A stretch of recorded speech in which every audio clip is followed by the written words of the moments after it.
that the business has been growing year on year, month on month, quarter after quarter. So we a while back we sat with our shareholders and had deliberations around how do we now map out the next phase of growth of our company, and we determined. The shareholders voted or made the decision overwhelmingly that we need to put in further investment to the business. This business is already making a profit and accelerating, and so we need to drive now the next phase of growth. So the shares are actually going for 4 shillings a share.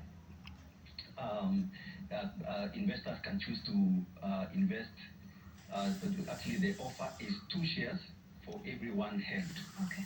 I was actually looking at, and shareholders can decide that you can apply for more shares than you're entitled.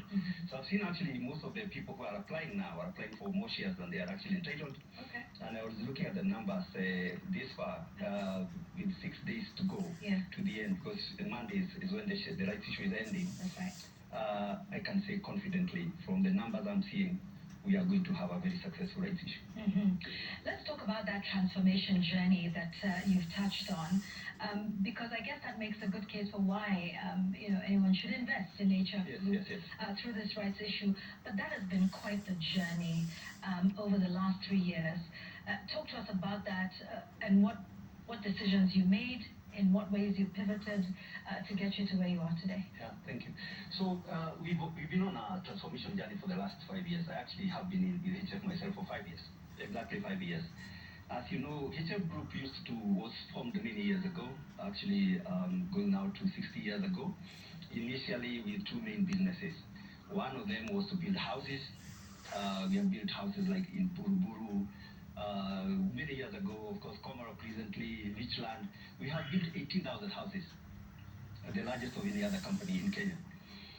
And then we were doing mortgages, which is one side doing houses, the other side doing mortgages, which is the bank itself, which is HFC. 5 years ago, we determined that business model was going to become unsustainable. We were dependent on one sector powering the company. So we got into a major transformation journey. We have 3 main companies now. We have HFC, which is the bank. The bank has transformed then from a single sector, single product company to a full service bank, serving a whole range of banking requirements of their customers. It's not just mortgages now, it's a full service bank, and on top of that, a bit of all that. Okay. Then we have HFDI. HFDI is a property company which used to build houses, and that I think has gone through the biggest transformation. Now we are providing a whole range of home ownership solutions. Then we have an insurance business which was only doing insurance, mortgage insurance. Now we are an insurance powerhouse, offering a full range of insurance solutions. So it's been a journey. As I said, now all those businesses are profitable and doing quite well. If I can talk about the bank, HFC, we have made major transformation. So we now have we decided that we are going to move into new sectors and new segments based on the opportunities that we could see then and even now. So we have businesses, for instance, we have within the bank, we have now distinct businesses. We have personal banking, which is banking for individuals. We have diaspora banking, which is banking for non-resident Kenyans. We have business banking, which is banking for SMEs. We have commercial banking, which is banking for larger businesses. We have institutional banking, where we bank government and large institutions. We have banking for SACCOs. We have banking for chamas. We have a custody business, which is basically for driving investments, people who are into investments. And also, we have the traditional mortgage business and the treasury business that does forex and all that. So all those businesses, there are 10. They are actually all profitable today and growing in profitability.